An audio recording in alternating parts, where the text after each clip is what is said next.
안녕하십니까. 양을라 종실 한라군 정부정무 대정회 회장 양인입니다. 지금부터 탐나왕국 제24강 시작하겠습니다. 제24강에서는 불로초의 나라로 알려졌던 70세 조조를라 시대를 이야기하겠습니다. 서기전 235년 2월에 태자 길명이 왕위에 즉위하였으니 이때가 서기전 298년에 탄생하시어 61세였습니다. 이분이 탐나왕국 70번째 을라 조절왕이었습니다. 조절왕은 탐나 기원 2133년 2월에 즉위하여 탐기 2165년 9월까지 32년 7개월간 재위하였습니다. 조절시대의 중국에서는 중국을 통일한 진시황은 모두 자기 손아귀에 넣고 엄청난 권세를 누리며 살면서도 자신이 언젠가는 죽어야 한다는 사실을 온통해 하였습니다. 막강한 군사를 거느리고 백성들을 총동원하여 만리장성을 쌓아 어떤 외적의 침입도 막을 수 있게 되었으나 자기 목숨만은 어떻게도 지킬 수 없다는 것을 절실하게 느껴야 했습니다. 그래서 황제의 체면에도 불구하고 이 점을 몹시 괴로워했습니다. 불사의 길은 과연 없는 것인가? 황제는 모든 신하를 모아놓고 사람을 죽지 않고 영원히 사는 방법이 없느냐고 물었습니다. 누구도 그 답을 알아내지 못하였습니다. 사람이 영원토록 죽지 않고 살 수 있는 방법이 있을 수도 없으려니와 설상 있다 하더라도 그 비법을 진시황에게 알려줄 사람은 하나도 없었습니다. 왜냐하면 신하들은 백성들이 모두 진시황이 어서 죽기만을 기다리고 있었기 때문이었습니다. 그만큼 황제는 인심을 잃고 있었습니다. 진시황의 신하 중에서 서복이라는 영리한 자가 있었습니다. 이는 서블로로 불렸습니다. 그는 비록 진시황의 신임을 각별히 받고 있었으나 기회만 있으면 이 폭군의 신하 자리에서 떠나고 싶어 했습니다. 잘못 발설했다가는 목숨을 빼앗길 위험이 있으므로 극도로 조심하고 있을 뿐이었습니다. 서복은 바로 지금은 좋은 기회라고 생각하고 진시황의 소망을 이용하여 중국을 탈출하고자 하였습니다. 당시 중국에서는 신비한 소문이 퍼졌습니다. 동해바다 한가운데 세 개의 영상과 신령이 깃든 섬이라는 불리는 삼신산이 있으니 그 섬에 불멸의 신성한 식물이 자생한다는 소문이었습니다. 서복은 고향은 중국 강소송이었습니다. 강소송은 지금도 서복을 기념관을 세워 있으며 강소송 해안에 볼 때 탐나 왕궁은 동쪽에 있으며 황해를 나서서 처음으로 보이는 것이 탐나 한라산 바다 가운데에 우뚝 서 있는 것이었습니다.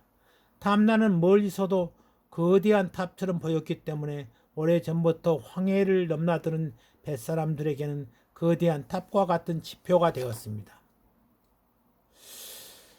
그래서 서복은 서기전 219년에 진시황에게 다음과 같은 상소를 올렸습니다.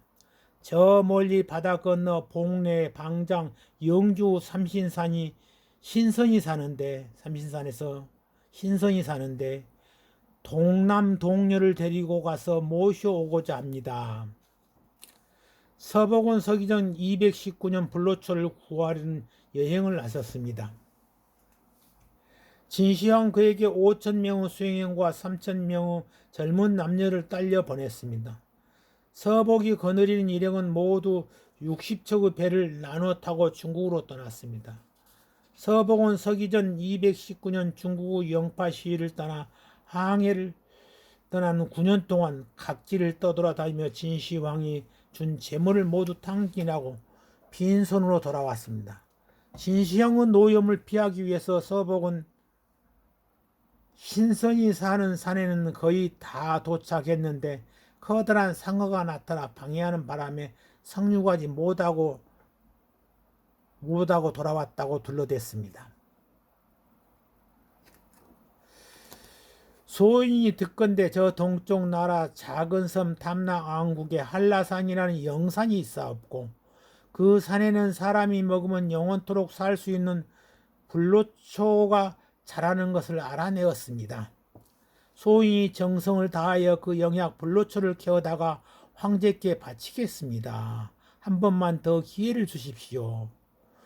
이 말을 들은 황제는 보통 신하 같으면 고생 많으니 다시는 안 가겠다고 할 터인데 또 기회를 주라고 하니 기가 번쩍 뛰었습니다. 오, 서복, 과연 네가 가장 충성스러운 신하구나. 네가 그 불로초를 캐어오면 이 나라를 절반을 주겠노라. 진시황은 서복이 정말로 자기를 위해서 큰 고생을 무릅쓰고 불로초를 캐오려는 줄 알고 감격하였습니다.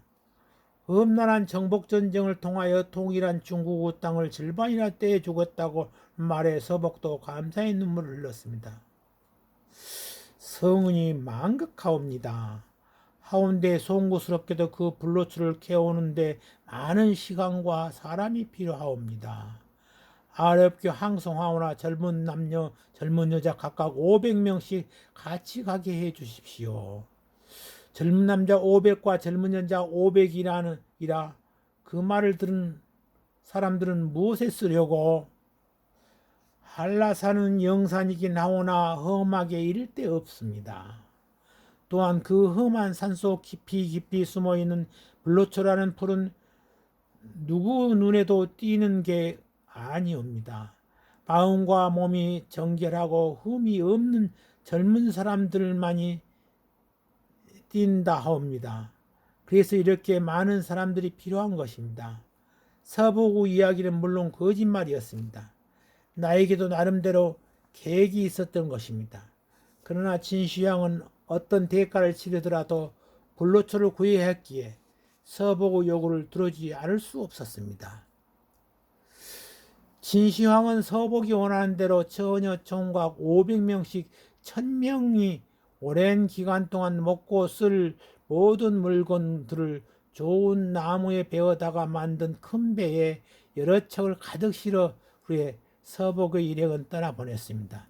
이렇게 진나라를 떠난 서복 일행은 오랜 항해 끝에 마침 담나 왕국에 도착하였습니다. 이때가 조조를나 25년 서기전 210년에 서복이 불로초를 구하려 큰 배를 타고 황해를 건너와 탐나 왕국 조천포에 도착한 뒤 서귀포로 돌아갔다고 합니다. 중국의 삼국지와 후한서의 서복은 단주, 즉 탐나를 단주라고 하는데 단주에 도달했다고만 기록하고 있습니다. 서복 일행은 한라산에 올라가 불로초를 캐기는커녕 산 경치 구경만 실컷 하였습니다. 그들은 한라산뿐만 아니라 탐나의 아름다운 경치를 여기저기 구경하면서 나라 전역에 한 바퀴 돌다가 지금 서귀포 정방폭포에 이르렀습니다. 바다로 직접 떨어지는 웅장한 정방폭포 모습에 일행은 모두가 감탄하였습니다. 과연 신비로운 절경이로구나.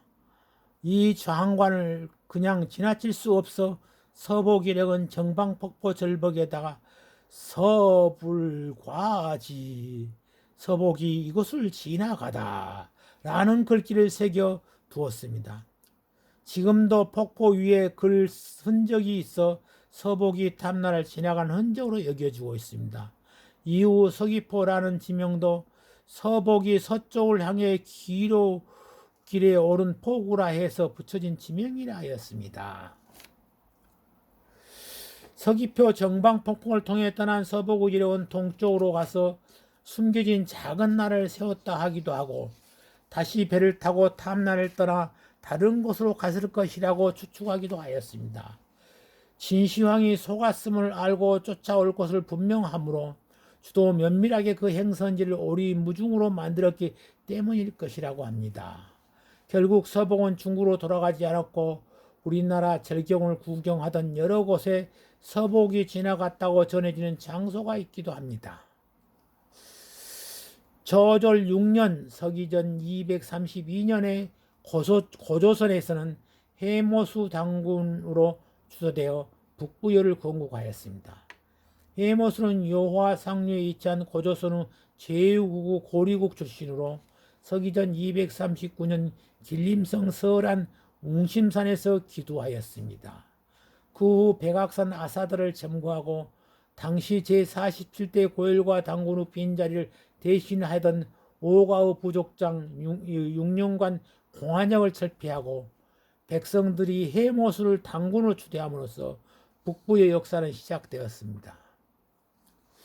저절 28년에 중국의 제나라 망민이 바다를 건너와 담나에 들어와 살기를 애원하였습니다. 조절 시대의 중국에서는 춘추 시대 이래에 오랫동안 분열되었던 중국은 서기 전 221년에 전국 칠웅이 하나였던 진에 의해서 최초 통일되었습니다. 진나라가 중지를 통일하고 하게 된 것은 일찍부터 법과 사상을 받아들여 제도를 개혁하고 법제주의에 따른 부국 강병에 힘썼기 때문이었습니다.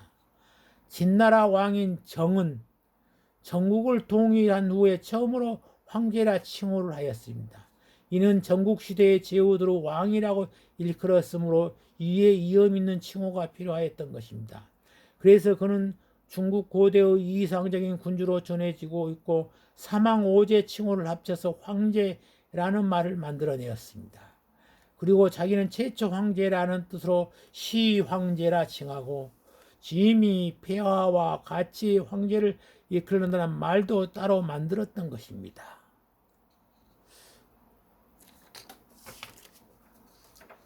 시황제는 황제로서의 위세를 떨치기 위해 1만 명이나 수용할 수 있는 아방궁으로 하는 큰 궁전을 지었습니다.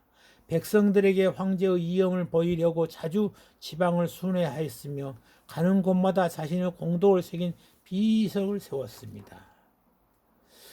저조를라 33년 서기전 205년 9월에 왕께서 붕어하셨습니다. 그러니 온 백성이 크게 슬퍼하고 이때 천수가 93세였습니다. 그 뒤를 이어서 태자 언슬이 뒤를 따라 즉위하였습니다. 감사합니다. 다음에는 남월과 국가를 수립하였던 72세 한겨울날을 이야기하겠습니다.